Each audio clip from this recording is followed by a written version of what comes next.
Broadcasting from the Blanchistan Centre, this is Phoenix FM. This is 92.5 Phoenix FM, community radio for Dublin 15.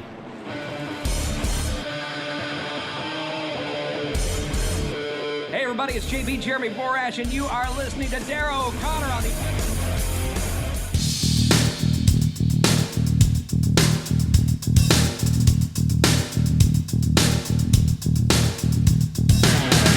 Welcome to the Wrestling Rewind, the only wrestling podcast by fans who don't hate wrestling.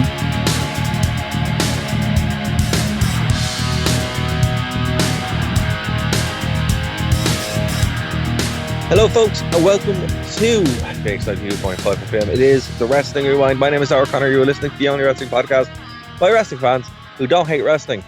This week we have a special show. Special in the fact that it's going to be very, very interesting one. It's been a weird week for wrestling in general. But we're going to be talking about TNA's Turning Point from 2010. As I said, my name is Darragh O'Connor, and I'm joined by the one, the only Mr. 1-0. You know him, you love him, Mr. Martin Harty. How are things, Martin? I'm poorly, Darragh. Poorly? I'm poorly of late. I think it's that time of year when all the bugs and flus and infections and that are flying around the country. So I've come down with something, but I couldn't leave the good people without my random musings on wrestling from 20 years ago. So I soldiered on. Fair, this is 15 years ago. That's not too bad. Yeah, that's probably the first time. That sentence is probably the first time I've referred to old wrestling that has made me feel younger. a mere decade and a half. A mere decade and a half. Yeah, no, I was shocked that it was so long ago, considering the fact how some of the guys look here. You know, I think no shade to Tommy Dreamer, but he has not aged well. Particularly when you see him in TNA at the moment. He's in a, he looks a lot better there. I don't know what happened. I really don't. But there's oh God, I really enjoyed Stevie Richards. Oh yeah, Stevie Richards. This was the run of Stevie Richards' career. Yeah. Well, I mean, hardly is that or Right to Censor. Although that got him that made him for no reason a main character in the No Mercy N64 game. It also got him over. Like it's funny because he talks about that he has talked about it before on shoe interviews where he's like, they said to me, do you want to do this? He goes, well, I'm going to get a paycheck for the next 10, 15 years. So, and he did. However, can't blame him for that. 2010 is a weird time for TNA because it's just after the transition to Hogan and Bischoff coming in. So I want to take the scene, and also Ric Flair as well. So I want to kind of set the scene a little bit back before we jump into this. So obviously Hogan Bischoff came in early 2010. 2010 also had the infamous ECW show, which we talked about, Hardcore Justice. So it has a lot of different vibes to this as well. January was kind of like when this stuff started fully. They had transitioned away from the six-sided ring. They had brought in questionable choices. They had got rid of the longer mat, and the Impact Zone looked more like what it would be even into the modern time. But this show is when they really started bringing in their booking properly. Like they had Fortune, which was like the one thing about Bischoff and a lot of WWE adjacent second tier wrestling promotions, they love their factions, and this is very much like what they would do. So at this time there weren't really loads of WWE factions. I think they had the Nexus, but the Nexus was disintegrating in front of everybody's eyes, or it was around that time where people really wanted factions, and TNA were like, let's go in with factions fully. So you had EV2, which is the ECW name, because they were nearly sued for using W name too many times. What's the? It was never very clear. What's the EV? I've extreme version. Oh, okay. I was assuming it was maybe extreme violence, but Yeah, extreme version 2.0. Okay. Or they also call it the extremists version 2, but that sounds even worse. So It's one that they didn't go for, because wrestling loves, and this is across all companies, wrestling loves the letter X. So it's one that didn't go for extreme or something like that. See, I think they had to be careful because TNA ran through a lot of the X already. Yeah, you got the X Division, and we I know it wasn't them, but we also had Wrestling Society X.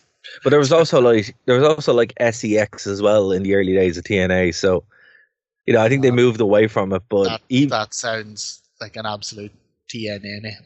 Oh, it was a Vince Russo special. It was supposed to be Sports Entertainment Extreme, which in any other sport would be SEE. But in wrestling, extreme starts with an X. So that's why I think they moved away from it. They're like, yeah, let's use something else. So they use something that sounds like an electric car engine, So there were a lot of factions at this point. There were Fortune were the big one, and this is when they tried to make AJ Styles Ric Flair 2.0. So they brought in Ric Flair. Obviously, he was brought in just after the Vince Russo exit. And when Hogan and Bischoff came in, Ric Flair just shows up. So, but what's funny about this is around the time they also came over to Dublin. Oh. And so it was the infamous time where Sting replaced Jeff Hardy because Jeff Hardy was dealing with the drug charges. So he actually wasn't allowed to leave America. So that he was injured for the WWE show. And I still have not the WWE show, for the Dublin show. And I still have the sign literally in my house that says Sting has replaced Jeff Hardy. Sorry, Jeff Hardy has been removed for injury. Replacing him is the icon Sting. And when I was leaving the show, I said to your man, I said, can I have that sign? He goes, yeah, sure. So I had the sign framed because that was the funniest thing ever. The part of Jeff Hardy will be played by Sting. By the icon Sting. By the icon Sting. But also at that night it was really funny because Ric Flair showed up and he was still in really good shape actually. And there was a sign, there was a chant, and then a sign, Ric Flair for T-Shock, and he picked up the sign, but he couldn't say T-Shock, and obviously the whole crowd, helped him out there. But I tell you what, he's in maybe not ring shape or whatever, but he's in fine form. He actually looks fine in this. He's throwing out some questionable comments, and he's at the end of it, he gets down when they're all celebrating in the ring. He gets down on his knees and he shotguns a beer. It's like, fair play, old boy. Yeah, Ric Flair again. He wasn't in WWE shape at this point, but he was still going for it, But I'll tell you what.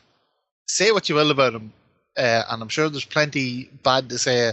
But he is a man who, when it comes to the end of his life, will be able to say he lived it as fully as he could right up until the very end. Well, not to age the show, but did you hear the comments he said this week? This week? No. Why? What did he say? He wants to die in the ring. Do you know what? He wants one more show. Yeah. He wants one more match. And despite the fact that he had a heart attack in the last match he did, he wants to have another one, so he does want to die in the ring. Yeah. I mean, if he has another match, that's what's going to happen. No, that is he legitimately had a heart attack in the last. In his last match. In his last match, he did nothing. No, he did something. He had a heart attack. Well, he definitely did something. Got the old heart lock on. But I mean, he was exhausted, having done less than latter day Yokozuna would in an average match. It's the walk. If he has another match, the walk to the ring will kill him. I just don't understand a lot of things about Ric Flair, but this still wrestling thing is I think it's maybe if you're a wrestling character your whole life, and it comes to the end of it, It's a bit like in the Shawshank Redemption. I was just about to say, he's like old Red. The old Red, they let him out, and he's like, "Oh no, I'm actually grand here." But I'm an institutional man now. I think that's what it is with Flair. I think he just would not know a life outside of wrestling. He just keeps getting married. Yeah, he keeps getting married and divorced and like. Do you think he's going for the 17? Just like the 17 titles, he's going for like the 17 wives. Yeah, exactly. Yeah, he wants a wife for each world title. Although the thing is that the 17 is like a WWE thing that they've decided upon. Apparently, in terms of actual world titles, he's up in he has like 24. Oh wow! He better keep going there with the marriages than to catch up to that. Exactly. 17 are just the ones that they recognize. But yeah, apparently he is 20 something. Like when you count all of them. Oh man, do you think he has like some sort of chart where he's just like, right, that's one, that's two, there we go, divorce, and there we go, another one is. Oh god. He's getting towards the end of his life. He's like, oh god, I'm either going to have to marry more people quicker or hand back some of these world titles. It's just like, look, I can't keep up with these payments. Here you go. Take this belt back. This South Georgia world title that I won in 1981. Do you know I'm fine without it? You can take it back. You can just take it back. Just posting it to the NWA, being like, here you go, lads. Defunct for 30 years. Exactly, you have to send it to the NWA, who just had another controversial pay-per-view. Apparently, they had the most controversial pay-per-view of all time. I haven't seen it yet. Apparently, it's not very good. Worse than Coke Gate. Yeah, it's the second one. The second part of it. What, shooting up smack in the in the aisle? No, so in the last one, it was called Sound, and there were some very questionable things that happened on it. So this one was promoted to be more controversial, and it turns out that it wasn't. It was just grand. Samhain as in Halloween. Correct. It's mad the way the Yanks view Samhain, like they say Samhain and they think like this real mystical, supernatural kind of thing. I know that's the roots, but like Samhain over here, you think like children in black bin liners pretending to be witches, kids throwing bangers at each other. That's literally it. Yeah, they just throw bangers at each other. Fingers all over the country being blown clean off. And really disturbing ads as well. So there you go. If that's your bag as a wrestling fan, you're going to be disappointed by this year's NWA Sound. So not very good. So look, this show, again, it was in November. So kind of nearly Halloween, 2010, from the Impact Zone in Orlando, Florida. There was an attendance of 1,100, mostly theme park attendees. And, you know, nobody paid for the Impact Zone. So for theme park attendees, they were into this. They were raucous. So look, as I said, in the Impact Zone, there were people who went, and there were people who went every single week. When I was there was like a core group of lads who went every week. And then there were people who just, you know, they just rounded them up from the theme park. I'm like, right, you're in Universal, hop on this bus, let's go to the Impact Zone. But you could just show up as well. Like, they didn't do an announcement. There was no tickets. You just showed up on the day. And that was it. So yeah, like, there was a good amount. But if you do look out into the crowd, and anytime you're watching the shows from this time, you would see like weird t-shirts that don't make a lot of sense. Bewildered families. But what's funny is you'd rarely see it on the show. And in this show, Raven walks out wearing a Ting 2 shirt that he got in Islands of Adventure 5 minutes down the road. Wondering what that was about. That's what it was, yeah. Because you could buy them in the theme park, and it's very rare you'd see them like the wrestlers wearing them. But if you ever look out into the crowd, you'll always see like a Ting 1 or Ting 2 shirt. Like, and had he lost his gear, or? I think he's just a big fan of Dr. Zeus. Right. Yeah. Good man, Raven. Yeah. So, yeah, and then tonight our commentators are Mike Tenay and Taz. Yep. I hate Taz as a commentator. Really do. Oh, I'd see. I think it depends what you're expecting from him. I like him because he's so kind of shambolic. He has some great he doesn't have great lines like other commentators with great lines. He has some like unintentionally great lines. Like there's one part where he's talking about one of the valets, and he says, "Look at her standing there pretending that she's white as the driven snow is pure." You know what I mean? It's just like, I do, Taz. I know what you mean. You gave it a good shot. Insipid Taz commentary. Insipid Taz commentary. I cannot stand. You know what? Right. I hated it in WWE. One of the darkest days in TNA history, and there's a lot, right?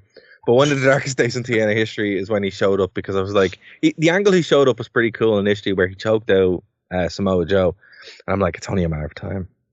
Only a matter of time before he shows up on commentary. Anytime he shows up, even in AEW, I'm like, it's only a matter of time before he shows up. And yeah, there he goes. And I can't. Anytime he shows up, I have to mute him because I cannot stand Taz on commentary. The worst commentator in WWE, AEW, TNA history. And the worst part about it is they replaced the better insipid commentator, Don West, R.I.P. Oh yeah. You know, it was like Mike Tenay and Don West, the best commentary team ever. Don West knew nothing about wrestling, would just say random nonsense, and it was wonderful. It was its own brand of random nonsense. Do you know that? So initially, I think a lot of times when it comes to commentary, you really only need the one guy there who knows the wrestling. Yeah, and you can just have anyone else who's going to be in there once they're entertaining. Exactly, what you're looking from the other person is like a chemistry or something like that.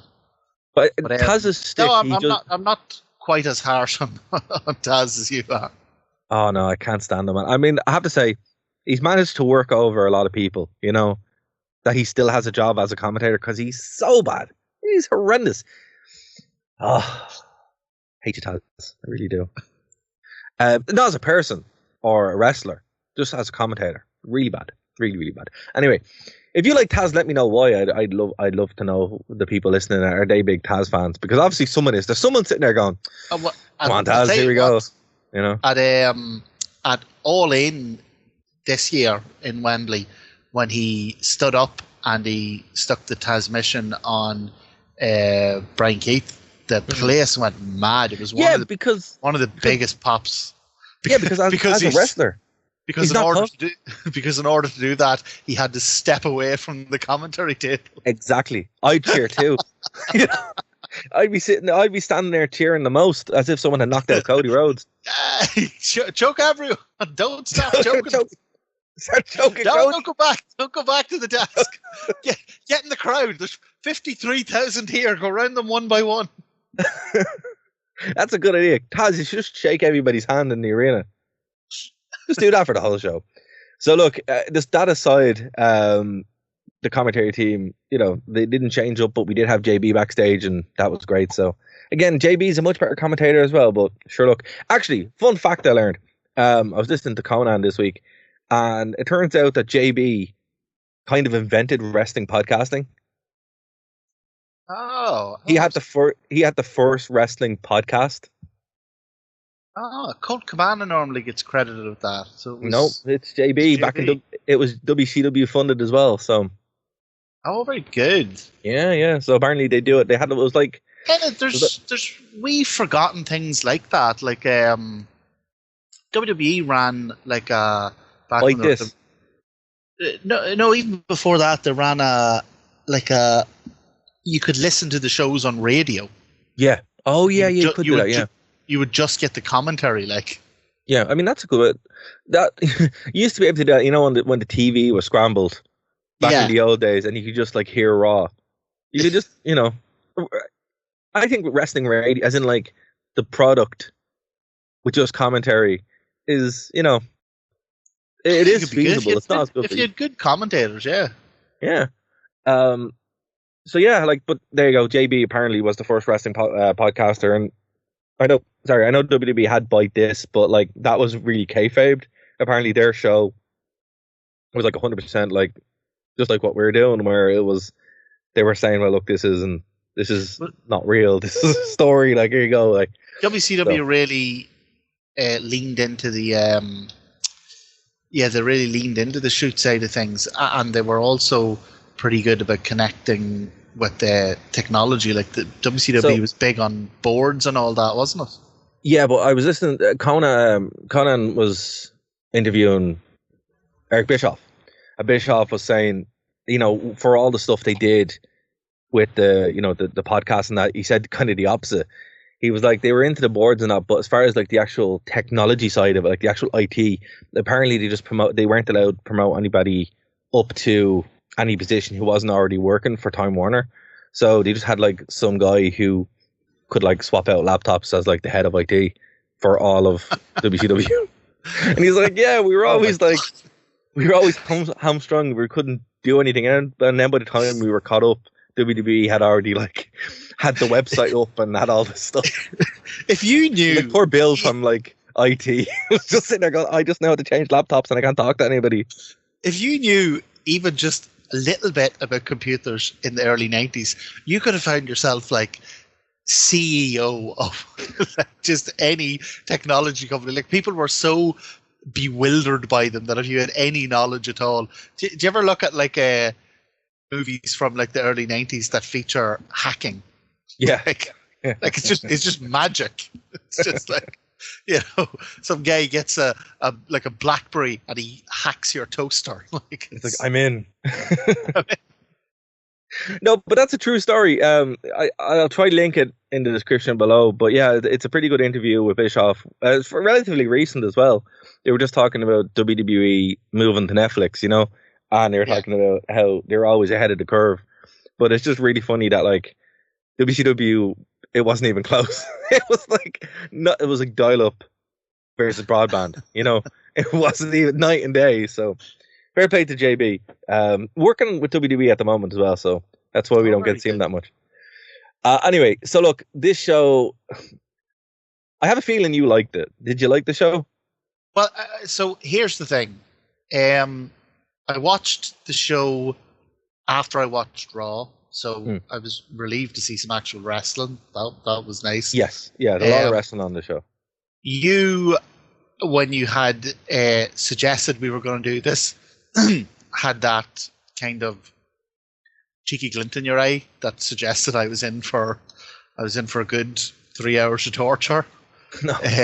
So I had very low expectations, and then whenever I went to find the show online, try and avoid spoilers, but you see bits here and there.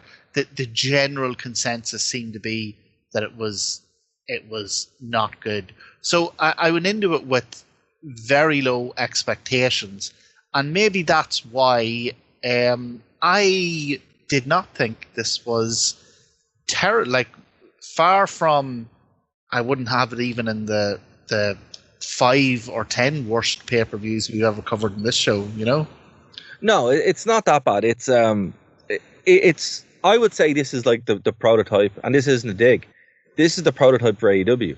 That's why I kind of wanted you to watch it, because I was like, this is what I mean when, I compare the standards to it, where it's like really good wrestling, kind of disjointed, features some of the older guys, but still a good show. This is what I suspected was happening when you look online and people really hate it. I don't think they're talking about the matches. I think they're not talking about the matches. They're talking about because it is like, the reason why people hate the show is because it's the first real show where it's not TNA. Yeah, I suspected it was something like that. And that's what it is, because the actual wrestling is actually really quite good. And you know what? It's funny. It has my favorite Team 3D match ever. Yeah.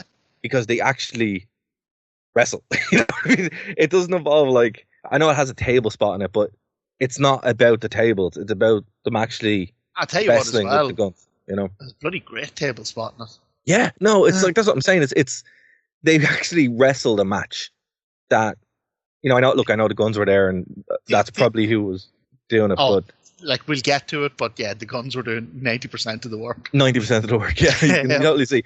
But like, I think that's why a lot of people badmouth this show, and I don't think it's warranted either. But I'll tell you, the only thing on it that I thought was an actual disaster. The women's match? No, actually, the main event. Oh yeah, but that's because Matt Morgan was there. This is the reason Matt Morgan is. Jeff wasn't helping either. Oh yeah, I mean, this was a couple of months out from Jeff Hardy's complete collapse. So yeah, like when he came out, I said, "Well, he doesn't look to be visibly stoned," so that's a good sign. I'd say from a character standpoint, from a character work presentation, I think this is the most interesting Jeff Hardy's ever been. If that makes sense. And see, again, this is where I'm at a bit of a disadvantage because I don't have the TNA background. So yeah, maybe he's doing like a Young Bucks thing where he's deliberately not wrestling in the style everybody loves because because he's being a heel. Yeah, so like he presented himself as the Antichrist of professional wrestling, which is a really dumb moniker, but it definitely got him over as a heel. Right. Okay, yeah. So I think my lack of TNA knowledge kind of helped and hindered me with this pay-per-view. Yeah, but no, I agreed. I agreed with you there, like that it wasn't that bad because I wanted you to see it to be like, okay, this is an interesting time period because with TNA you can get the worst. I think we covered the worst. Hardcore Justice is up there. That's yeah, definitely. It's one of the worst shows ever. Victory Road as well is pretty bad, but this is just a transition point with TNA. And again, I would say it's like it's the most AEW kind of style that they've done. I would say this is the prototype to it. Like, and I mean that in a very real way, because you can kind of see a lot of AEW there. A lot of the way it's format. It's very match heavy, very wrestling heavy, and it has Jeff Jarrett. Everyone likes Jeff Jarrett, which is great. And he has a really good match with Samoa Joe. But it's definitely like you can see I know the crowd's quite good, but you can see that like I think online a lot of people are still pissed because it's not TNA. It's now moved away to a Hogan Bischoff booked show, and it's kind of in that DNA of it. But the only thing that really pissed me off about the show still, and just kind of driving me mad, is the video package. The video package zoom in that they do randomly. Did you catch this?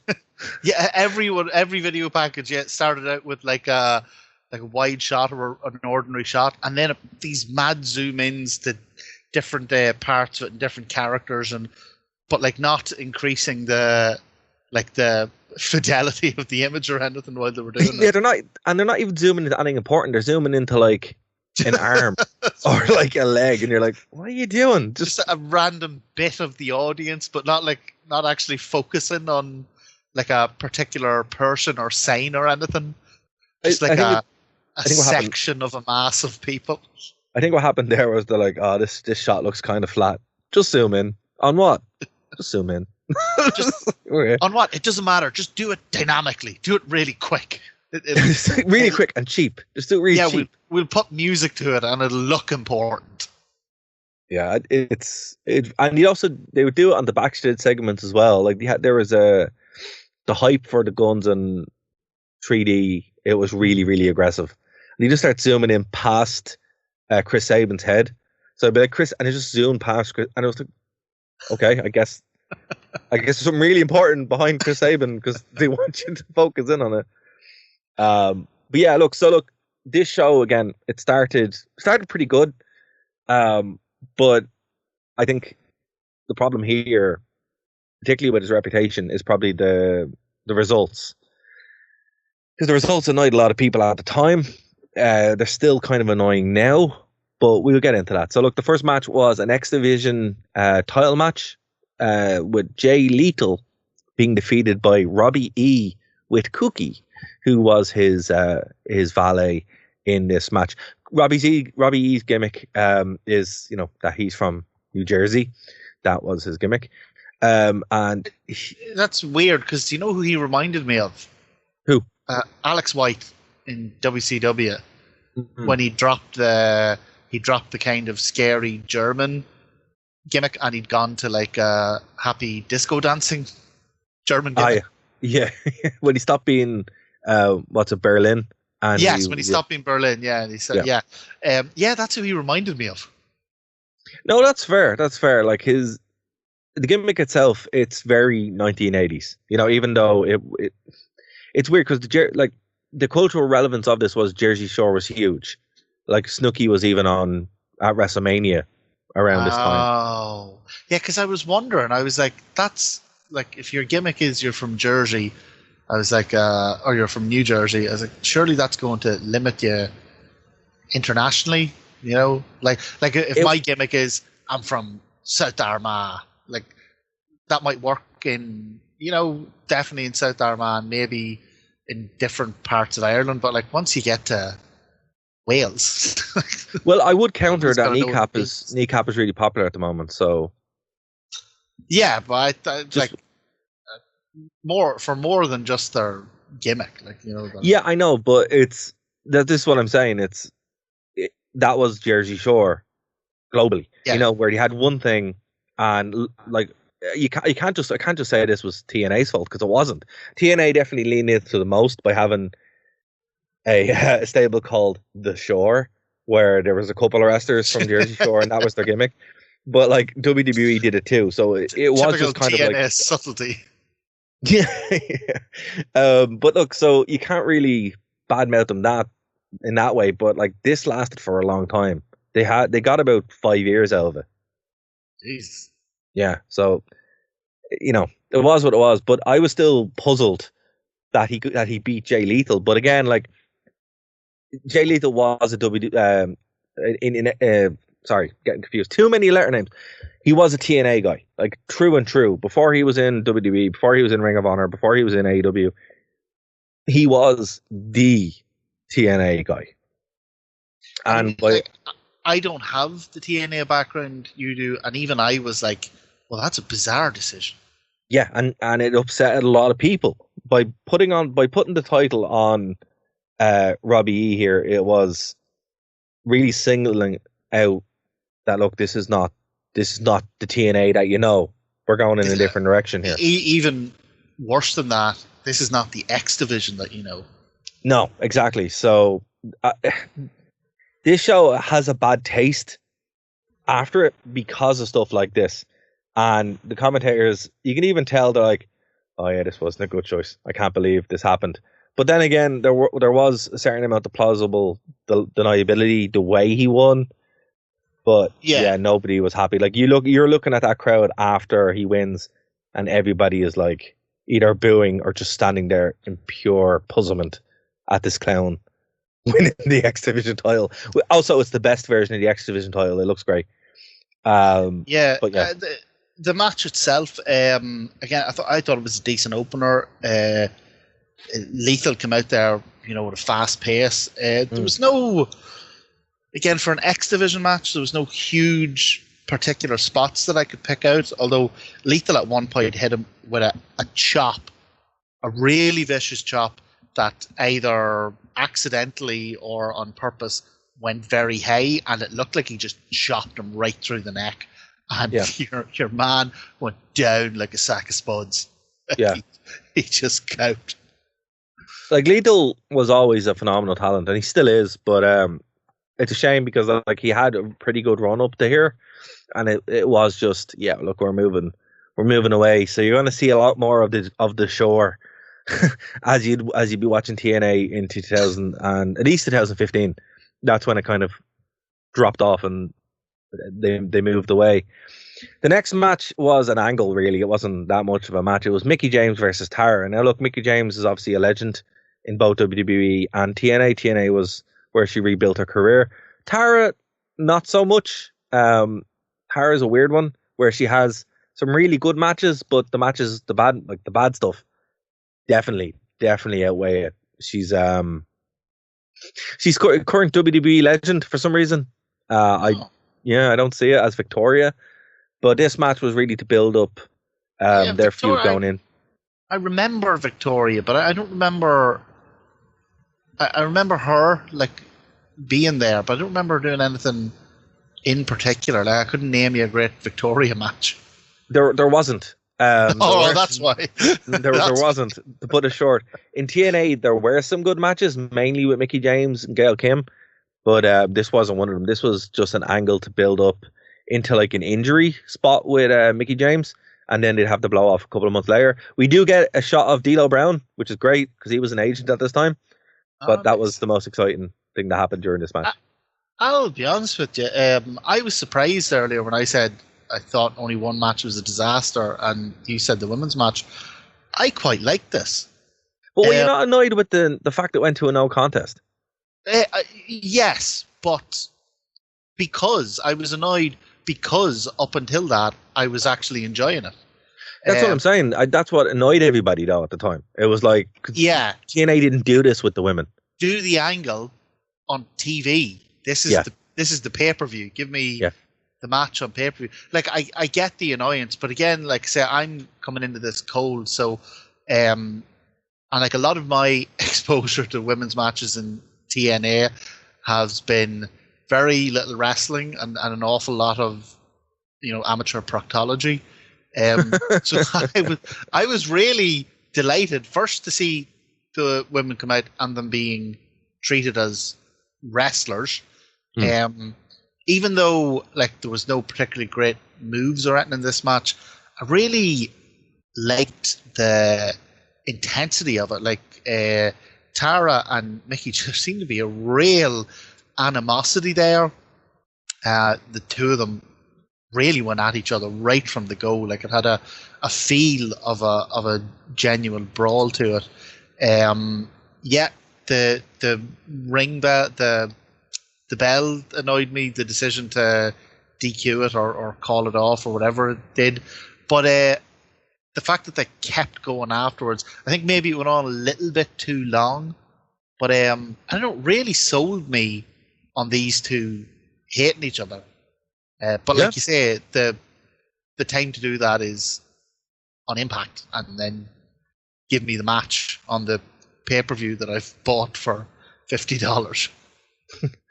The next match definitely delivered. It wasn't a career versus belt match, which I think they missed an opportunity, but then again, there's a reason why they did it, but it was touted as the last match ever of Team 3D. Team 3D versus the Motor City Machine Guns for the TNA World Tag Team Championships. This match, again, was great. It wasn't the first Guns match that we've seen. It wasn't the first gun match against Team 3D, but it definitely was a crowning moment for the Guns because they got a huge rub here against Team 3D, who had just won and then lost the IWGP tag belts. They weren't supposed to defend them on TNA, and they did. That's why they lost them. But they did have a really good run there. Obviously, the video package shows that at one point they were holding both titles. This match was great. It had a lot of really good to great gun spots. As we joked, the Guns were like carrying this entire match. We didn't joke. We didn't joke. The Guns are carrying. Now, to give the Dudleys their due, they mostly kept up with them. Yeah, they did.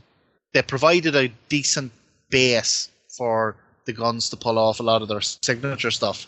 Yeah. But there's no joke. The Guns put in a hell of a shift here. You know who was great though as well? Devon.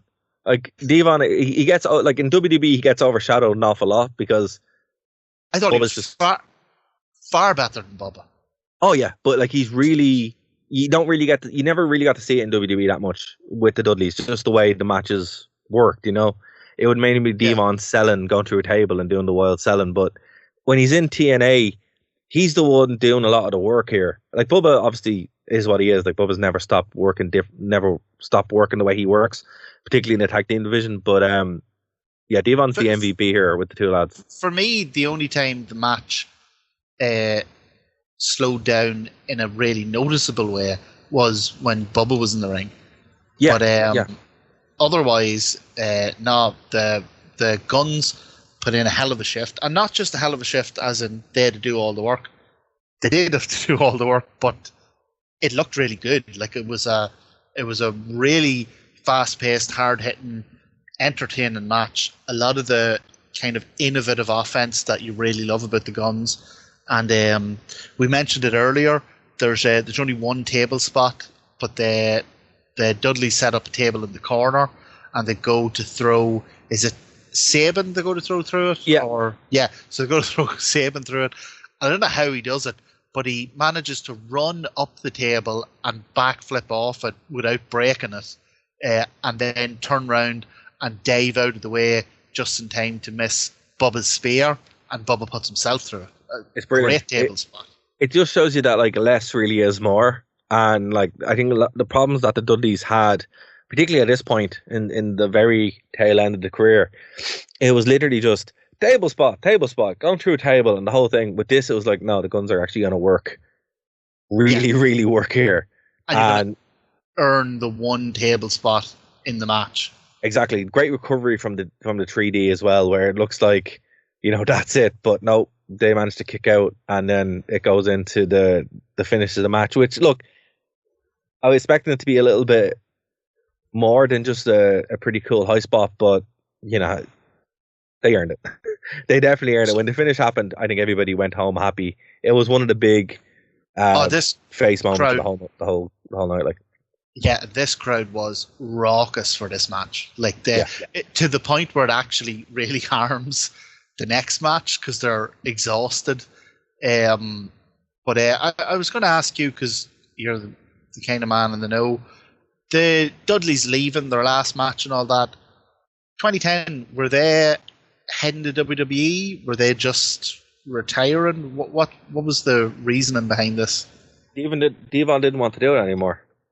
Just done, yeah. Yeah. Devon didn't want to do it anymore. Like Bubba. Well, there you go. That's why he had his working boots on, because he knew he was. This was his last run out.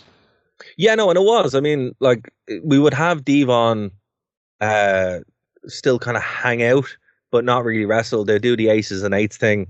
That would be the next big feud, warfare thing, and that's when the reels really fell off. Like, it gets so much worse before it gets better, and we'll probably do some of those shows. But Bubba would do his single run where he'd be Bully Ray and kind of reinvent his career. So we haven't got there yet, but that's the reason why there was no WWE return. It would be a couple of years before they do it. There'd be like a random appearance here and there, but this would be it for the Dudleys. Oh, I mean, kind of nice in a way to see wrestlers kind of take the Sting approach and go out on their own terms. Yeah. Deciding to do it, announcing that it's going to be their last match, and giving the fans a send off, rather than hanging on till the very end and then having a heart attack in the ring and then having a heart attack in the ring, or just getting to the point where, I mean, like, the Undertaker, where you nearly didn't want to see him anymore because the matches were so bad, or God forbid, getting injured or hurt. So look. We go from that great high to another man who probably was high coming out with the worst theme music.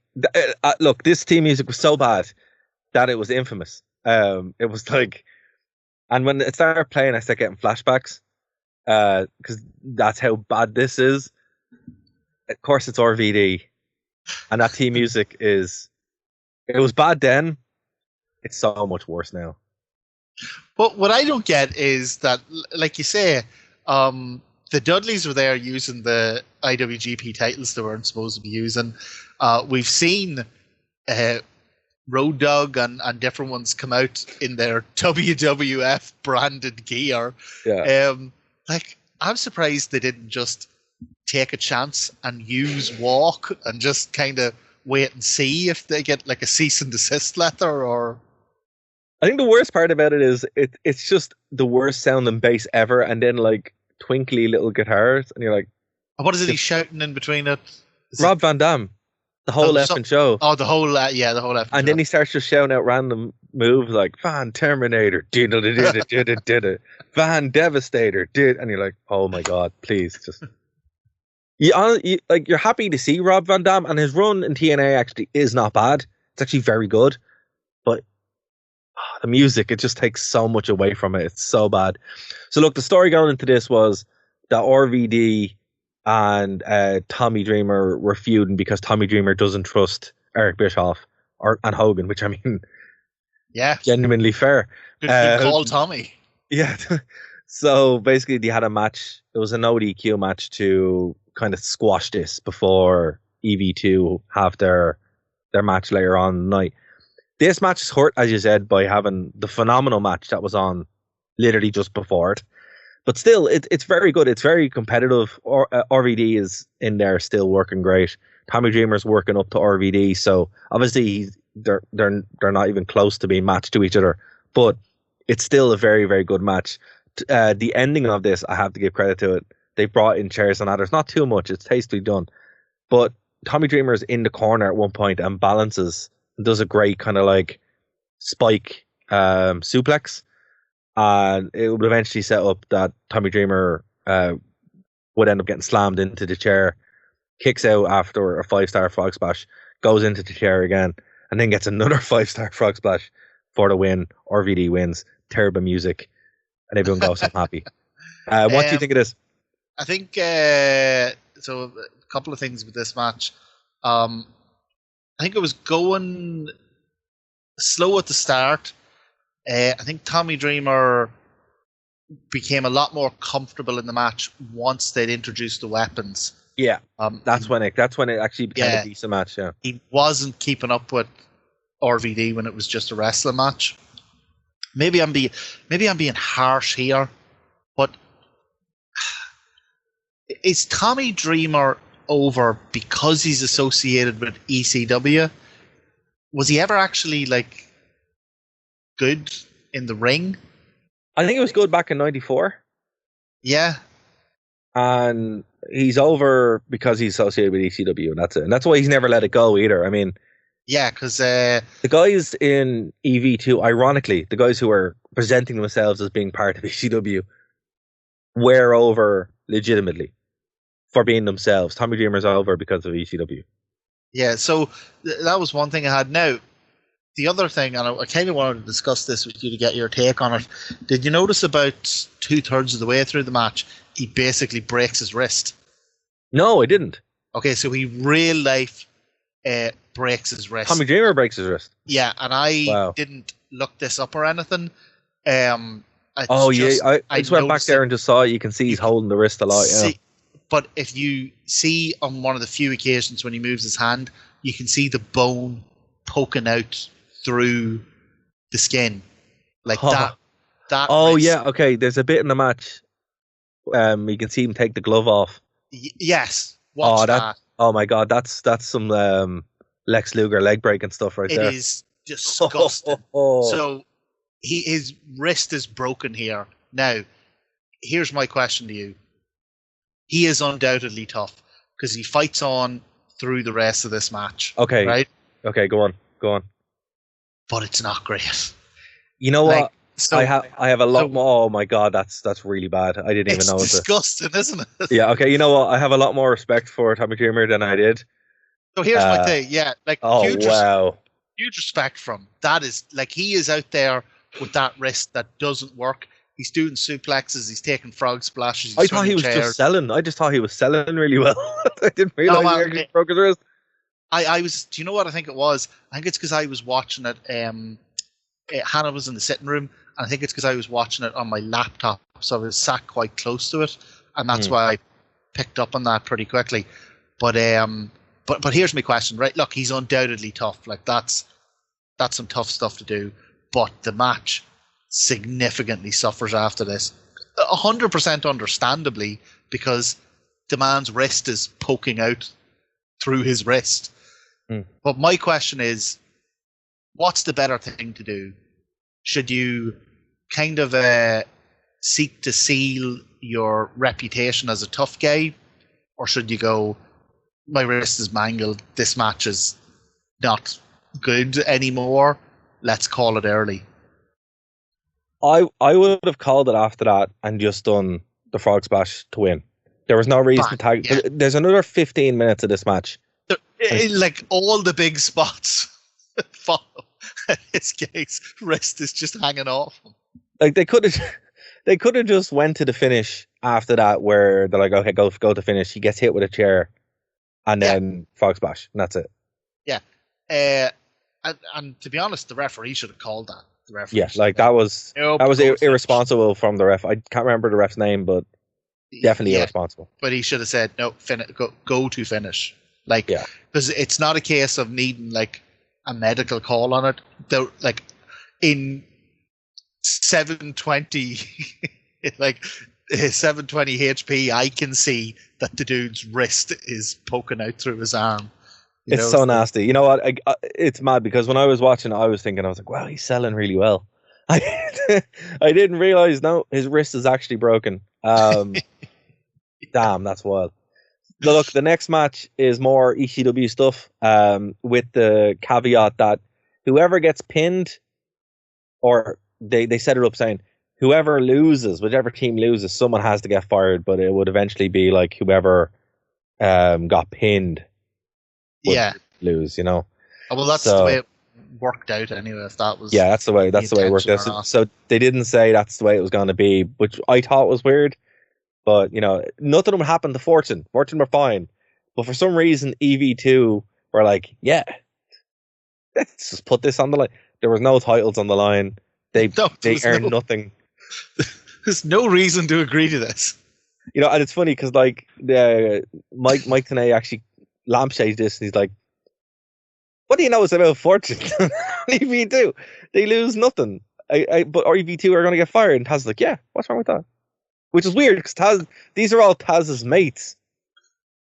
It was such a bizarre like moment in commentary where I'm like, what's the goal here? Why are we doing this? This is this is another match that was kind of excuse me. This is another match that was kind of taken off the rails because of a real life injury. Kendrick, again, I haven't looked this up, but he seems to be in the middle of a move, and it's not like a big injury spot. He seems to just kind of twist his leg and trip very awkwardly in the middle of trying to step over someone. Yeah, and he's out of the match for the whole rest of it. He's gone then, and I think part of the reason why this match is so not good, despite the enormous amount of talent like in the ring, is that he was obviously supposed to play a big part in it, and I think they're kind of just making it up on the fly now because we get two very long, very dull extended heat spots with the Rhino and Stevie Richards, and like very long, kind of dull, you know, with the Fortune just kind of beating on them and holding them in like submission holds, and afterwards we get a really, really long promo as well, so that's probably why. Yeah, so that maybe it was meant to go longer, because for a 10-man this was quite short. Not a very good match, but again, possibly a good reason as to why. I'll tell you one thing I did want to bring up, and I know we're tight for time, not to bring us backwards, but just before this match, following the RVD Tommy Dreamer match, where Tommy Dreamer legitimately breaks his wrist and keeps wrestling for the next 10 or 12 minutes, Ric Flair comes out with Fortune and just absolutely buries them. Just buries Dreamer and RVD. He's like, oh, thank God that match is over. Like, who cares? Who even cares about those guys? Like, who cares? Like, he could have come out and he could have said, oh, thank God that's over. We don't want that, you know, that violent trash. We don't want that dangerous stuff. We don't want that. You know, he could have said, get rid of it in some other way, but he just came out and he did the whole, who cares? It's like, oh, man. And, you know, I feel bad now because I was planning to make fun of Tommy Dreamer crying during the segment, but he broke his wrist. I mean, now we know why. Now we know, well, Tommy Dreamer, I mean, he turns up, you know, opens the paper and starts crying, you know. But I feel bad now. I can't make that joke because, you know, so the man's wrist is legitimately in two. Like. So the EV lose. Yes. Sabu is the one who's pinned. You know the sad part about it? Sabu is the only one who has a sign in the crowd. So, like, someone traveled specifically to see Sabu. Yeah. And he got fired. And also, they traveled to see Sabu, and his head is shaved and his beard is gone. So what the hell is this? To be fair, he's been rocking this look for a while. Oh, man, it took me a while to figure out who he was. Hardcore Justice, this is when he debuted this look where he doesn't look like Sabu at all. Not a fan. You know, it's a very weird look, all right, but... Not a fan. No. So, come here, I wanted to ask you, is this Sabu leaving, is this legitimate? And again, are there reasons for this? Is this around the time he had his kind of failed stint in WWE? No, that happened many years ago. So this is 2010. So the failed stint in WWE is 2006. Oh, okay. Right. So, what's the deal with this then? I think this is legitimately Hogan and Bischoff don't want them there. Right. I don't think this is a shoot. I don't think this is a so work. It's not even like it's not even work. He doesn't come back later or anything. No, he's done.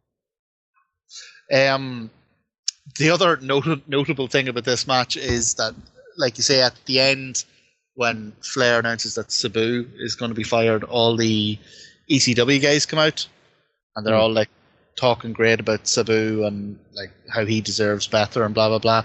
And Tommy Dreamer comes out, and you can see that Tommy Dreamer has had the full medical attention of the TNA paramedics and medical specialists, because he comes out with his extremely broken wrist wrapped in a towel, so you know he's fine. They've wrapped it in a towel for him. He'll be fine. It'll be get a warm towel down here, stat. Again, look, fair play to him. He went out and did the segment, which you're going to need to keep that towel on until you get to a real hospital. Our local medical facility. The local medical facility. But look, we are going to have to leave it there, folks. If you enjoyed this, please go over to nerdtoknowmedia.com or on YouTube, where you can subscribe and leave your comments, and you'll get the rest of TNA's Turning Point from 2010. But we are going to have to leave it there. We'll be back after this short break.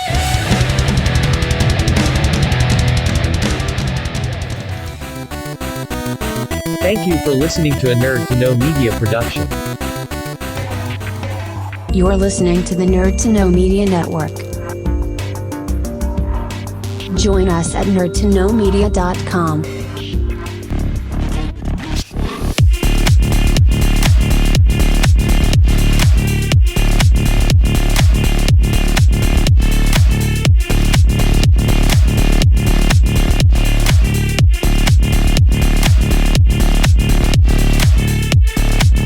Alright, folks, welcome back to the Wrestling Rewind here on Phoenix 92.5 FM, Nerd to Know Media, and of course, WrestlingRewind.com. If you want to help us out, genuinely, would very much appreciate if you went over and subscribed, left a comment below, like the video, let people know about the show. We'd also appreciate that. Or, if you really want to help us out, Martin, how can the good people help us out? Well, the best way to help us out comes with a kind of a health warning, okay? You're going to have to up your home personal security here, because what you can do is you can join the Rennet tier. Rennet, for the eagle-eyed out there, is tenor spelled backwards. And in joining the Rennet tier, what you'll get is you'll be able to give us your legally distinct bookly list. Yes. You'll be able to pick a show for us to review. If you're available and a bit of crack, we might get you on to talk about your buckly list or to talk about the show or whatever. But above all else, pride of place in your home from the Wrestling Rewind team. And I do mean the team, because we both grip the same pencil and do it at the same time.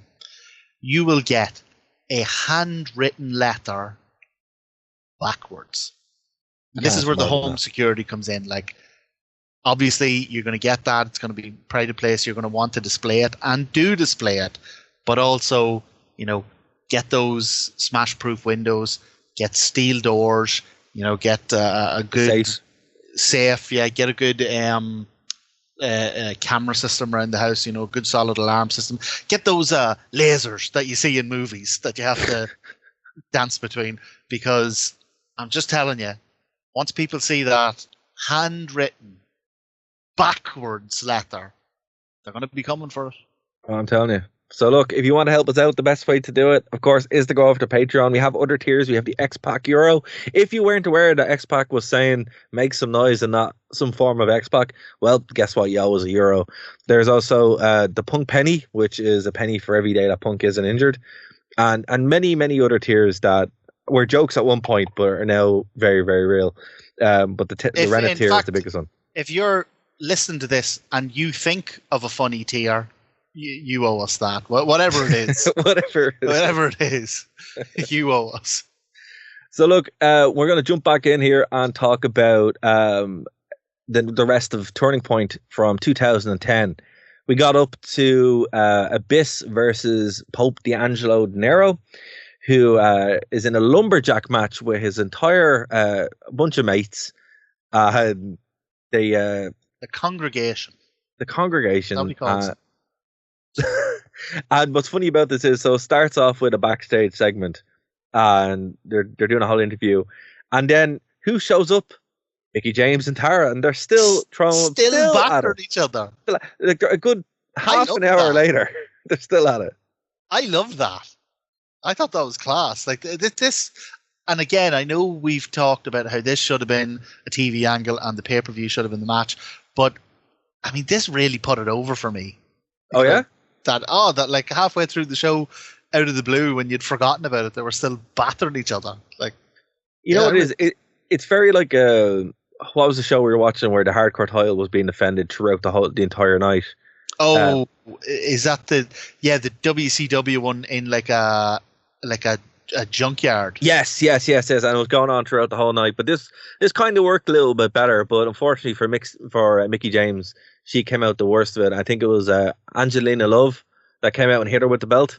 So it would set up that, you know, we would get something from this, but it's a weird kind of way to book it, because if you went to the bathroom or if you left your TV room or whatever, you would completely miss this because it's a promo. You kind of skip by it and you're like, oh, okay, I guess something happened. So look, it was a weird choice, but the promo itself wasn't great. The Pope is kind of hit and miss. I know at the time a lot of people really liked them, but I don't know. I think this was a very good use of him, to be fair. Yeah, I mean, I'm coming into this cold, and he didn't do anything for me. He is an acquired taste. He got a bit of a rub in TNA, but what you're seeing now is kind of the be all and end all of it. But what's more interesting here is the arc that Abyss had. So Abyss was, you know, TNA's hardcore wrestler for a long time. We've seen him in a bunch of matches. I've always loved Abyss. I think he was great. This would be... I have even more respect for him now, knowing that he does that hardcore style, fully aware that all that the TNA medical team can offer him is towels. So that's like twice the respect I had from before. It's like, no matter what happens, all we can offer is a towel, sir. Wrap a towel around it. You broke your arm? Here you go. You have a cut. Are they at least special medical towels? Like, no, we just steal them from local hotels. Or we just steal them from the Universal hotels. Yeah, Universal. But no, the video package was quite silly. It kind of set up why the Pope wants to fight him. Now, here's the thing. I have a question for you and for the eagle-eyed listeners or TNA fans that they might know. Did you know what Abyss's little bespiked stick was called? No. Her name is Janice. Janice. Is there... I have no idea why, but that is the name that it has. And, there's no pun to that. It's not like her name is like Barb. No, just Janice. It's just Janice. With a Y. Oh. Now, this would come a couple of months from Abyss siding with Hulk Hogan, getting Hulk Hogan's WWE Hall of Fame ring. Oh. So Abyss's career did not do well from the introduction of Hulk Hogan to TNA, but he would still retain most of his TNA look for a while, and he would still do the hardcore matches. With the Pope, it was a weird setting. Very rarely lumberjack matches were done in TNA, but this was one of the worst ones. I didn't find this at all interesting or good. It really did drag. Yeah, this for me was where the show really started to, where I was going, oh, maybe this is what people are talking about. Yeah. You know, because like the first half of it, I was kind of mystified as to why there was such hate for this show. It wasn't the best pay-per-view I'd ever seen, but so far it had been semi-decent at least. Yeah. The WCW impact really leaves a mark in this show. Like I from this point on. This for me was where it really starts to fall apart. I don't really know what it was. I don't know if it was the fact that the posse were out there and they weren't really behaving like lumberjacks normally would. They weren't like lumberjacks. Also, with a lumberjack match, you like that kind of intimidating element of like 30 guys surrounding the ring. Yeah, but none of them looked intimidating. They just looked really goofy. You know, they were just kind of dorky, just hanging out there. And you're like, okay, you guys aren't doing anything. You know, at least go out and fight them. You know. There was also the fact that, like, even I noticed that Abyss's style had been mad toned down. Yeah, and a bit like Tommy Dreamer earlier. I think Abyss doesn't really know what to do with himself when he's not doing that, because this match started off slow, lagged in the middle, and then ended on a downer. Well, it ended with a surprise heel turn where Eazy-E comes out, does the money thing, and then the Pope's mates all turn on him, attack him outside the ring, laugh for a little bit, and then throw him back in so Abyss can get the win. And then Abyss goes out and hangs out with them. So is the idea that Abyss was involved in that as well, or did he opportunistically? Yeah, no. So what happened was this would set up Abyss's alliance with Hulk Hogan. Right. So it would progress to the point where Hulk Hogan gives the Hall of Fame ring to Abyss, and Abyss ends up getting magical powers. Oh, TNA. Yeah. See, it does get it like this is the high point. You know, it's like the roller coaster where you're dragged up top and you're waiting to drop. That's what this is. Again, I'm like, more and more I see this. I'm seeing that people hate this show because they know not because of this specific show itself, but because they know what's coming. They know what it heralds. You know, like, with the hallmarks, like the Banshee, up, you know. The cry of the Banshee doesn't actually harm you. The Banshee doesn't hurt you, but it warns you that someone is about to die. So the cry of the Banshee, while not being harmful, is horrifying and not something you want to hear. So it's funny you mentioned that, because I was listening to Wrestling Soup today. The Banshee. Well, no, it's not funny, haha, but funny like it's. So I was listening to Wrestle Soup today, and they said that Jeff Jarrett is the herald of death for companies. When he shows up, you know it's coming, right? And I was like, wow, that's pretty funny. And obviously we're talking about AEW, but watching this show, like, his role at this point in TNA is so wild, because he had been gone for so long. He wasn't in the mix that much. But when Hogan came in, they were building up to they're coming, you know, 10, 10, 10. So that was obviously Bound for Glory. And who they were, remember, they were like, sorry, this is really confusing, but you do have to go with me here. So they were saying, they're coming, right? And you know who they were? Who? The people who were saying they're coming. Hulk Hogan, Jeff Jarrett, and Abyss, and Eric Bischoff. So they were saying they're coming about themselves. We're coming. Yeah, but we're already here. You know? So basically, it was the heel turn. It was the weirdest heel turn I've seen in a long time. I'm coming. I came. Exactly. So Hulk Hogan and Bischoff turn heel because they were already kind of heels in TNA because they weren't really received well. But yeah, you know. Then all of a sudden, out of nowhere, Jeff Jarrett shows up with his guitar and joins the group. So your main heel faction in TNA in 2010 were Hulk Hogan, Eric Bischoff, Ric Flair, Abyss, Jeff Hardy, and Jeff Jarrett. Is this just a crapper main event mafia? No, the main event Mafia would be after this. Oh, okay. The main event Mafia was a slightly better version of this.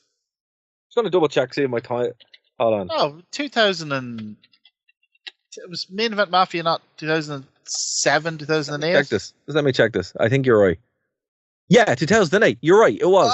Yeah, you're right. You're spot on. I'm picking up the TNA stuff. No, you're spot on. Yeah, it was. So, but the difference here was... none of these guys can wrestle. But none of these guys made sense. Sorry, I was right here. The main event Mafia would reunite in 2013. And it was also brought back in 2011. Yes, I knew it, right? Because he had 3 different runs of it. What is it from Futurama? You are technically correct, which is the best kind of correct. Yeah, I was like, no, they did return. They returned twice. Yeah, no, okay, so to put a point in it, the original run of the main event Mafia was before it, but the returns were after it.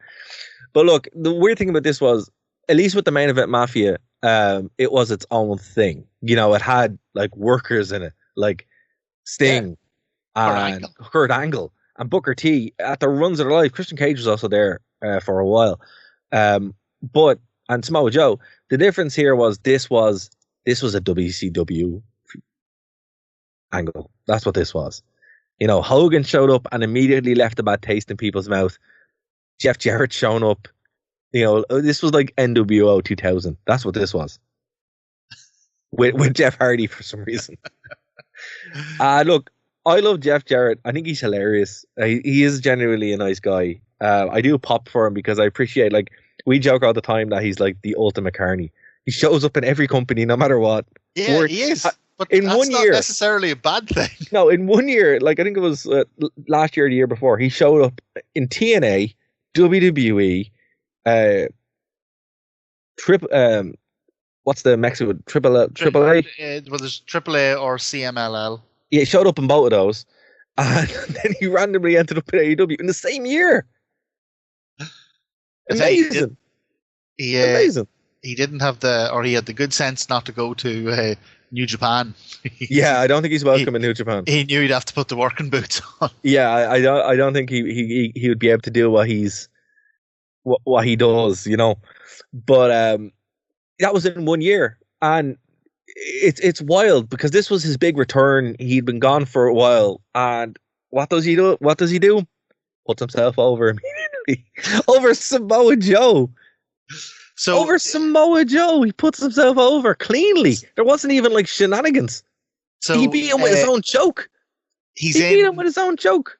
Well, I mean, it was stupid interference. A little bit of a nightstick, but Samoa Joe, come on, like. No, I agree. Like, it was ridiculous. But so he's on his final year. He's basically retiring this year, and he's kind of having one final run. He came out in Dynamite there during the week, and they kind of talked about his legacy, all the different achievements he's had, blah, blah, blah. But it was a great tweet. Somebody who obviously didn't know what his past is, tweeted, he's a 12-time world champion. Who made this world champion? Who made Jeff Jarrett world champion 12 times? And someone tweeted underneath it, Jeff Jarrett. Listen, I don't want to go off on it, but I really want Jeff Jarrett to be champion in AEW. There's not a hope in hell. No, I really do. Just one run. Do you know what he will get? And I actually think it'll be good. He's going to get a title match not on a pay-per-view, but maybe on like one of the TV specials. Just an episode of Dynamite, but with a different name. I'm going to go on record. I'm going to go on record after you say this. Go on, go. And he'll have a good match, and he'll get a couple of really cool false finishes that the crowd will pop for. But nice, not a hope in hell. I'm gonna make a prediction. You know my predictions are super good, man. My predictions are super good. So I'm still waiting on that Sting and Undertaker match. Yeah, you've been waiting a while, but it's still coming. So do you want to know what my prediction is? I dread to think, but go ahead. Main event of All In next year. Double J's either going to be in the main event or he's winning that belt. Oh, this year. All In this year. This year, Yeah. No, not a chance. Telling you, you're going to hear that music. You walk out with the guitar, not draw any money, and still win. Oh my god! But no, it's wild. But look, He made a fortune for the talcum powder industry, and the gold, smashing all those guitars that were filled with powder for some reason, and selling that gold for some reason. Oh yeah. He had his oh my god, is that not the carniest thing ever? Oh my god, it's so funny. So look, now this match, fair enough. While there were some shenanigans, it's still relatively clean. He beats him with the rear naked choke, which is his finish, and there was no real reason to do it. Samoa Joe didn't look strong in the match. I don't know. Poor Joe. He got a bad run in TNA, really. I thought the match itself was okay. I thought Joe looked good in terms of the finish, but there was like interference. But I thought he looked good in terms of the match. See, it's so funny, right? Because this is like the opening of this is like a lot of what Jeff Jarrett's TNA matches were. It's a classic, but it was 8 years earlier, 7 years earlier. The fact that he still came out and he's like, you know what, we'll win. I do this again. I'll win. People love when I win. People love when I win, particularly when I win in a decisive way where he can't really complain. I'm going to use your own finisher. So putting the finish aside, I thought the match was okay. I thought Joe looked good. Again, not in terms of the finish, in terms of the match. I think Jeff Jarrett he's not a super dynamic great wrestler, but he's really good at the small stuff, at the simple stuff. He's really good at carrying it up. He's really good at carrying it up. But he has really great punches. He does, yeah. He's good at selling. He's good at the kind of more subtle things that you notice when really good wrestlers are grappling. He's good at showboating, hot dogging for the crowd. Winding them up with the walk and all that. So I thought, the match isn't going to be on anyone's 2010 match of the year list, but it was, apart from the finish, which I completely agree was a travesty. I thought the match was okay.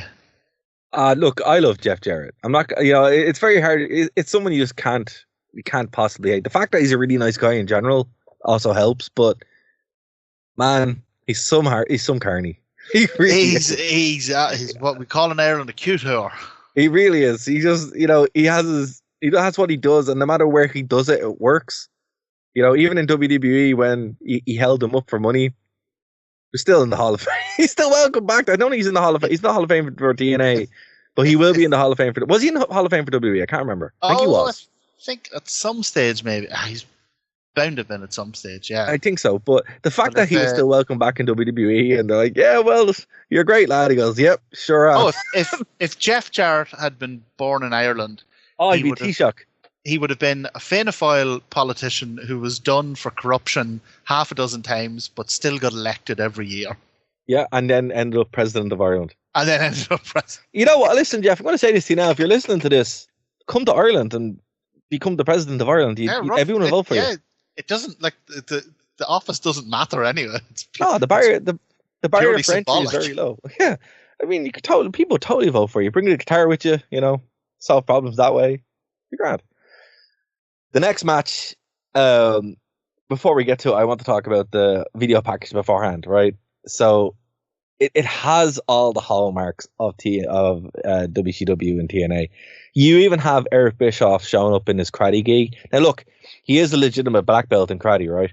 But whenever he shows up in it, it just screams WCW. I know he did it in WWE, but it just screams WCW. And I think what annoyed people so much about this was it's so unlike what we saw in TNA. And remember, there was a lot of garbage, a lot of nonsense. But everything about this is just okay, this doesn't belong here. This is very much, it's stale at this point. But Matt Morgan also, he tried to make Matt Morgan happen for years. TNA before Hogan and after Hogan, and it never worked. Jeff Hardy, look, the good points we're here with Jeff Hardy is I think this is my favorite version of Jeff Hardy, where he's actually being a really weird character. He's being more like himself, where he's just kind of out there and kind of strange, but not really being a face, not being a heel, just kind of like, oh yeah, look, I am a champion here. This is like champion Jeff Hardy that we never saw in WWE. We never saw this version of Jeff Hardy. We never saw him in AEW. This is a uniquely TNA experience. Now look, will this go off the rails? Yeah. Did Jeff Hardy go off the rails in TNA? Yeah, he also had the ugliest belt of all time. I don't think you've seen this. It's like his face, but all purple. Yeah. Yeah, it's really bad. So look, I'm not going to say that, it was always perfect, but given some leeway, even at this stage, Jeff Hardy really benefited from it. Because you could actually be like, yeah, he can carry a company in an interesting way that isn't just a lad that jumps off things. Because what's interesting about this match, even though it's not great, he doesn't injure himself. He's not jumping off 15 ladders through 9 tables, and he's just having a wrestling match. Now it's with Matt Morgan, so that's a tough day. That's a tough day's work, anyway. But it's a long day at the office. That's a long day at the office, anyway. So look, it probably wasn't a fun time, but even with that said, the match was a bad match not because of Jeff Hardy, but because it was Matt Morgan, and anyone's going to have a bad match with that. Now Jeff does look kind of rough, when you see him, but still, he's the champion. And I think at this point, if you're looking at who was there were better choices. For some reason, AJ was stuck with the Legends Global Championship because he kept changing the name. But yeah, I mean, he was the guy to carry the company. Do you think someone else would have been better at this point? Joe. Yeah, but AJ, well, as I said, AJ was tied up with the Global Championship, the Global Legends. So that was it. But Venture Group. And Joe was too busy doing the JLB for King of the Mountain, so he had his work cut out already. Look, so I can view this match in a slightly different context now that I know that this is a character he was doing where he deliberately changed his wrestling style. He changed everything, even his ring attire. He's not dressed like a modern member of Drag Race, which is I was watching the Royal Rumble during the week, and Hannah was like, "Yeah, oh look, he's dressed like someone doing male drag." I'm like, "What do you mean?" She's like, "Yeah, this is the way the drag queens dress when they're trying to pretend to be men." I was like, "That's so weird." Okay, so I mean, the match was not good. Definitely, a lot of it was down to Matt Morgan. He's a very impressive looking man, but he's while being huge and powerful, he's also kind of gangly, and it seems that whenever he's in movement, he doesn't have full control of his limbs. It's his arms. His arms are kind of like they're like detached from him. If that makes sense. And his legs. Oh, yeah, but he does this bit in the match where he's trying to showboat, right? And like the top of his arms are moving, but the bottom ones just stay stagnant, and you're like, okay. And when he's walking, his legs don't seem to work. So I don't know. For the blueprint of TNA, maybe use a different blueprint. Yeah. But like, I'm sorry, but a lot of this match being bad, I think, has to go down to Jeff Hardy as well. Like there was a number of really weird botches in it. There was one point where Morgan gets him down with a big boot, right? And then covers him. And I don't know what was meant to happen here, but the ref counts 1, 2, and then Jeff Hardy doesn't kick out. He kind of lifts his leg and puts it on the referee's back, and the referee's like just sort of stops counting, and then the commentators are really confused. They're like, "Oh, I think the referee maybe couldn't see that Hardy's shoulders were still down." Now, I don't know if he forgot to kick out, if the spot was supposed to be that he kicks the referee, maybe something like that. But the reason I was so dubious at that bit, because on its own, mistakes happen. But at several points during the night, the referee was counting 1, 2, and then visibly having to slow down and stop, or call it a 2 count before Hardy had actually kicked out. Yeah. So definitely Matt Morgan is not great. Not to dunk on him, but not great. But I think this was a perfect storm of two guys not being particularly great. So unfortunately, as I said, Jeff Hardy would be the guy to go champion here. He had the title. Seemed like he was doing okay with it, but we're a couple of months out from the infamous Victory Road angle. I mean, we might actually watch Victory Road next week, from 2011, where this experiment with Jeff Hardy reaches its untimely crescendo. So obviously you get the really ugly belt, but you also get the less than 2 minute match where Jeff Hardy's too high off his face to know where he is. With the Sting. With the Sting. That's Victory Road 2011. We've covered it. Have we covered it? Yeah, we've done it. Oh, well. We had a lengthy discussion about this. Wow. Okay. Well, there you go, folks. If you want to go back and watch that, I'm actually going to link that in the credits, in the description below, where you can check out our thoughts on it. Because I've obviously forgotten it, so I'm going to check that out. But yeah, like, this would be a couple of months out. It would be literally 5 months away from that. So in Jeff Hardy's eyes, you can see that might be experimenting here. But yeah, this is a bad match. A bad match for an unfortunate time in TNA. But as I said, I like what you said earlier on. This like heralds the beginning of the end for what TNA would have been. Yeah, so at the end of this match, then we have Ric Flair and the whole crowd come out, and they do they do the streamers coming down from the roof, and Ric Flair shotguns a beer in the middle of the ring. Fair play to you, boy. So this is on TNA's YouTube channel. When you were watching it, did the sound go for you randomly halfway through? Yeah, that's what I wanted to ask you. Does somebody say something illegal, or? I don't think so. It just goes. It would be unusual that they would upload a thing where the sound goes out and they wouldn't fix it. Or maybe it wouldn't be unusual. I don't know. I also wanted to ask you, 2010. Yeah. Is this around when he is recovering alcoholic?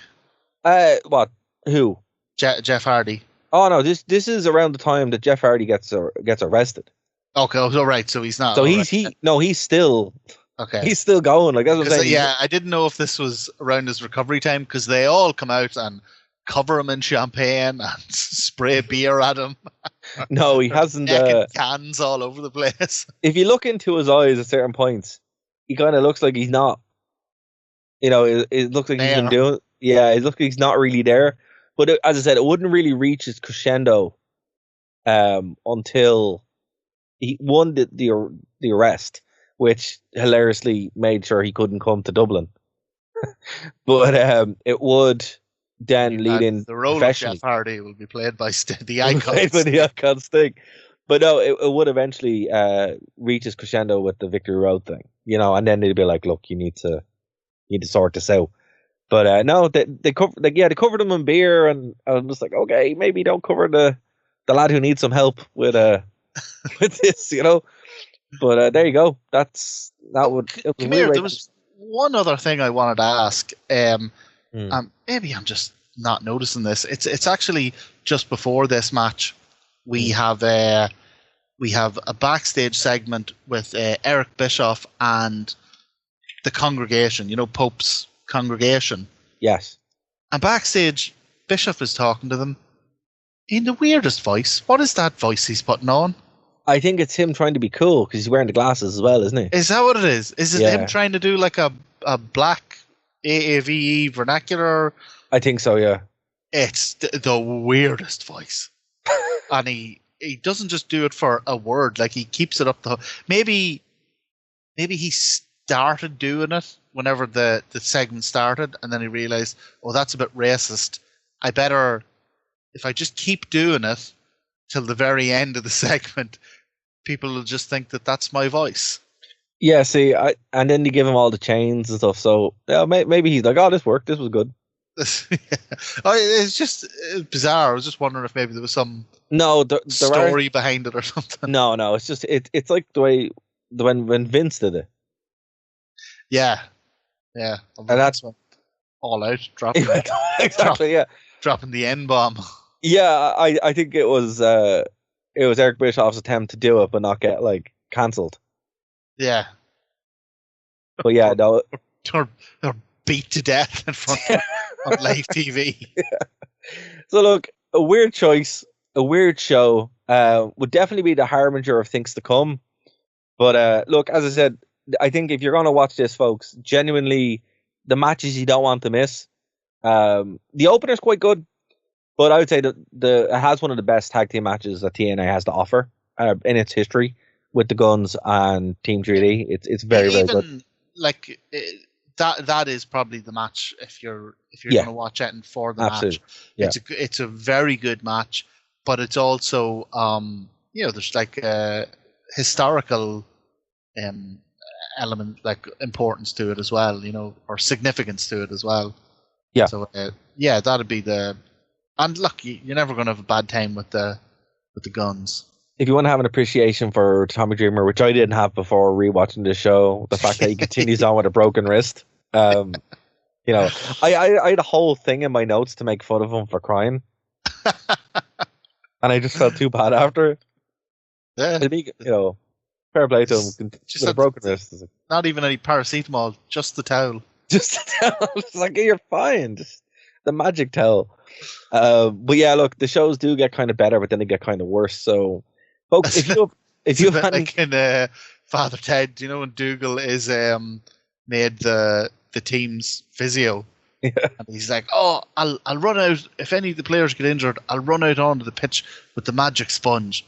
And Ted goes, "Dougal, do you know what the magic sponge actually does?" And he goes, "It soaks up germs."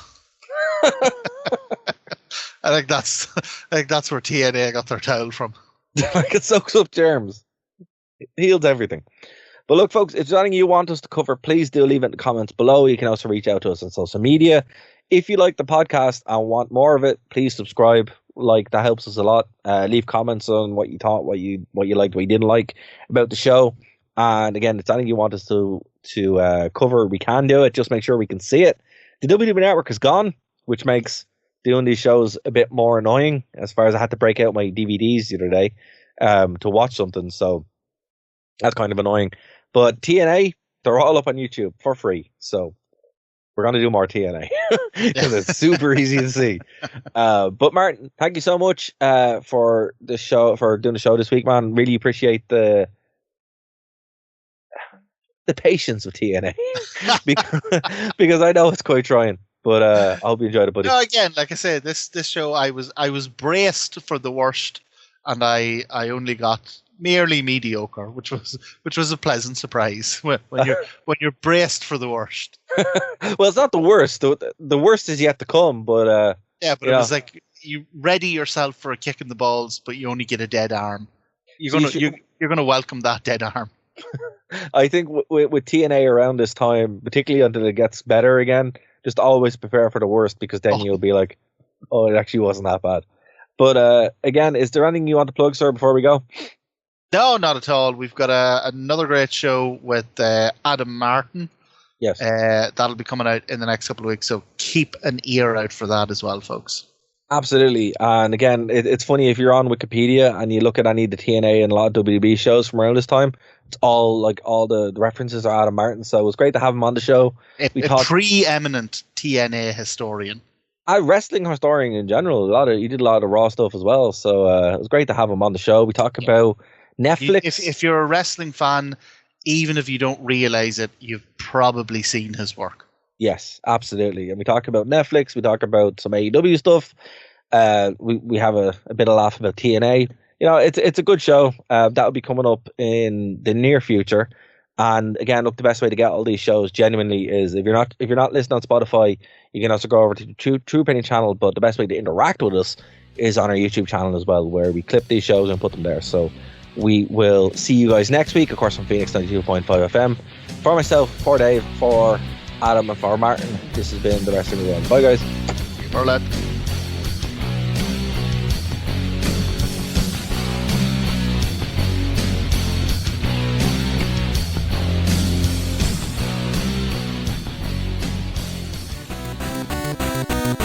Thank you for listening to a Nerd to Know Media production.